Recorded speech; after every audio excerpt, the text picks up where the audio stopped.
दोस्तों नमस्कार, मैं सुबोध कुमार। आप देख रहे हैं खबर नेशनल टाइम्स।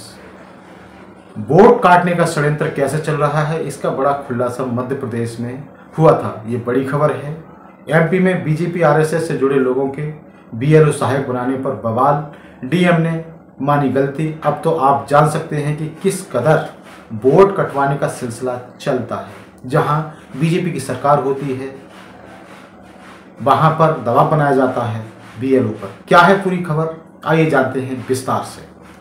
क्या मतदाता सूची के एसआईआर यानी विशेष गहन परीक्षण में बीजेपी आरएसएस से जुड़े लोग शामिल हैं? कम से कम मध्य प्रदेश के दतिया जिले में तो इसको लेकर बवाल हो गया है। एसआईआर अभियान के दौरान बूथ लेवल ऑफिसर यानी बीएलओ के सहायक के रूप में बीजेपी और आरएसएस से जुड़े लोगों की नियुक्ति का मामला तूल पकड़ता जा रहा है। जिला प्रशासन ने इसे अनजाने में हुई गलती बताते हुए विवादित नामों को हटाने की कार्रवाई शुरू कर दी है, लेकिन विपक्षी कांग्रेस ने इसे लोकतंत्र पर हमला बताते हुए बीजेपी पर बड़ा गंभीर आरोप लगाया है और बड़ा करारा हमला बोला है। दतिया विधानसभा क्षेत्र में एसआईआर के लिए बीएलओ सहायकों की सूची जारी की गई। इस सूची में कम से कम 4 ऐसे नाम शामिल थे जिनके बारे में दावा किया जा रहा कि वे बीजेपी या आरएसएस से जुड़े हुए हैं। प्रदेश कांग्रेस अध्यक्ष जीतू पटवारी ने इस आधिकारिक सूची की कॉपी सोशल मीडिया पर साझा करते हुए लिखा, संवैधानिक प्रक्रिया तक को सत्ता पक्ष रखने का तुला है। जब सत्ताधारी पार्टी हर संस्थानों को भगवा रंग में रंगने लगे तो लोकतंत्र खतरे में पड़ जाता है। पटवारी ने कहा कि चुनाव आयोग के बाद अब प्रशासन भी सत्ता और संगठन की खुली कठपुतली की तरह नाचता दिखाई दे रहा है। दतिया कलेक्टर ने एसआईआर के नाम पर बीएलओ के सहयोगी बनकर जो आधिकारिक आदेश जारी किया उसमें पूर्व मंडल अध्यक्ष सहित कई बीजेपी पदाधिकारियों की नियुक्ति सत्ता के दबाव में सबसे बेहूदी मिसाल है। दोस्तों ये अजीबोगरीब खबर है। और वही आपको बता दें कि उन्होंने आगे कहा कि बीजेपी सरकार एसआईआर को संवैधानिक प्रक्रिया बताती है, लेकिन असलियत यह है कि हर संवैधानिक व्यवस्था को भी पार्टी का एजेंडा लागू करने का साधन बना दिया गया है। एसआईआर को बीजेपी के रंग में रंगने की यह कोशिश लोकतंत्र का अपमान है। भाजपा की इस चाल को कांग्रेस कामयाब नहीं होने देगी। हम प्रत्येक मतदाता के अधिकार को संरक्षण देने के लिए सजग हैं, ये कांग्रेस कह रही है। जिला कलेक्टर ने मान ली थी अपनी गलती। दोस्तों जो जिला के कलेक्टर हैं, डीएम हैं, उन्होंने भी अपनी गलती मान ली है, लेकिन बीजेपी इस गलती को नहीं मानेगी। दतिया के जिला अधिकारी स्वप्निल वानखड़े ने पीटीआई से बातचीत में स्वीकार किया कि 3 राजनीतिक रूप से संबंध व्यक्तियों के नाम गलती से सूची में शामिल हो गए। उन्होंने कहा, मैंने यह आदेश जारी नहीं किया था। यह आदेश दतिया विधानसभा के एसडीएम ने जारी किया। एसडीएम को विभिन्न विभागों से सहायकों के नाम मिले थे, उनमें 3 नाम गलती से जुड़ गए। इन तीनों को सूची से हटा दिया जा रहा है।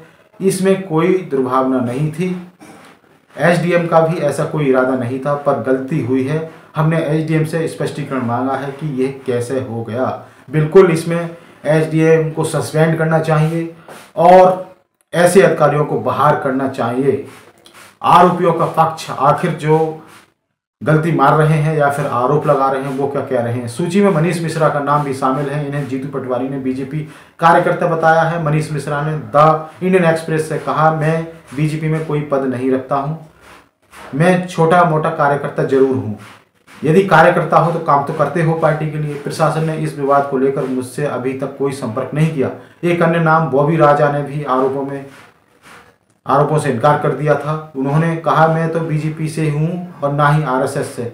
एसआईआर में मदद के लिए मुझे बीएलओ सहायक बनाया गया था। प्रशासन की ओर से मुझे अभी तक कोई सूचना नहीं मिली। सूची में शामिल बाकी 2 व्यक्तियों से संपर्क नहीं हो सका।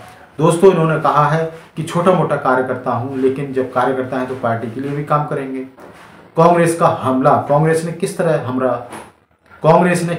कदर हमला बोला था। प्रदेश कांग्रेस अध्यक्ष जीतू पटवारी ने इसे चुनावी प्रक्रिया में दखलंदाजी करार देते हुए कहा कि बीजेपी हर संस्था को अपने रंग में रंग रही है। उन्होंने चेतावनी दी कि कांग्रेस मतदाता सूची में किसी भी तरह की छेड़छाड़ का पुरजोर विरोध करेगी। अब बीजेपी भी सफाई दे रही है, उसकी भी जान लेते हैं कि आखिर बीजेपी क्या कह रही है अपनी सफाई में। बीजेपी सफाई दे रही है कि जब कि डीएम ने गलती मान ली है, लेकिन बीजेपी गलती नहीं मानेगी, क्योंकि वो मानने को कभी तैयार नहीं होती। वो क्या कह रही है? बीजेपी प्रवक्ता शिवम शुक्ला ने मामले को कमतर आंकते हुए कहा कि एसआईआर पूरे देश में बड़े पैमाने पर हो रहा है। इसमें कुछ तकनीकी या मानवीय त्रुटियां हो सकती हैं। अगर किसी को कोई शिकायत है तो वह शपथ पत्र देकर चुनाव आयोग से संपर्क कर सकता है।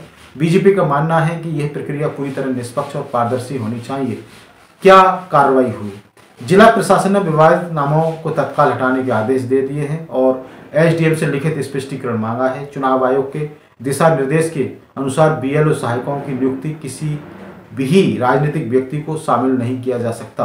कांग्रेस ने इस मामले को चुनाव आयोग तक ले जाने के संकेत दे दिए हैं। मामला अभी थमा नहीं है और आने वाले दिनों में यह मध्य प्रदेश की राजनीति में गर्माहट ला सकता है। तो दोस्तों, देखा आपने इस खबर के माध्यम से कि किस तरह से वोट चोरी की जा सकती है या फिर वोटों को कटवाया जा सकता है। जब किसी पार्टी के कार्यकर्ता उसमें शामिल हो जाएंगे तो वो निष्पक्ष कार्य कैसे कर सकते हैं?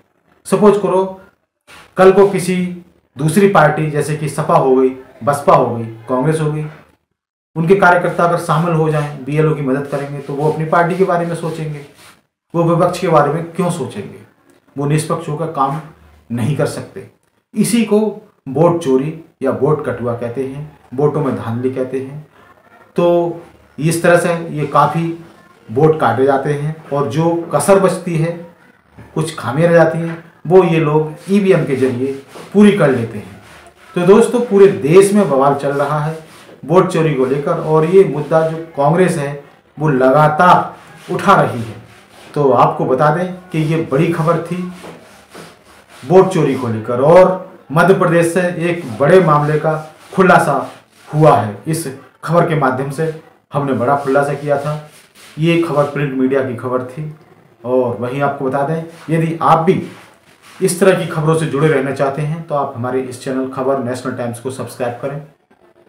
सब्सक्राइब करने के साथ ही बेल आइकन भी दबा दें, जिससे कि आपके पास इसी तरह की महत्वपूर्ण खबरें आती रहें और आप हमारे इन खबरों को देखते रहें। तो मैं सुबोध कुमार फिर आऊँगा एक नई और बड़ी खबर को लेकर। तब तक के लिए आप देखते रहिए खबर नेशनल टाइम्स और अन्य खबरों के लिए जुड़े रहिए मेरे साथ खबर नेशनल टाइम्स से। तो ये बड़ी खबर थी मध्य प्रदेश को लेकर। फिर आएंगे एक नई पेशकश के साथ। तब तक के लिए धन्यवाद, नमस्कार।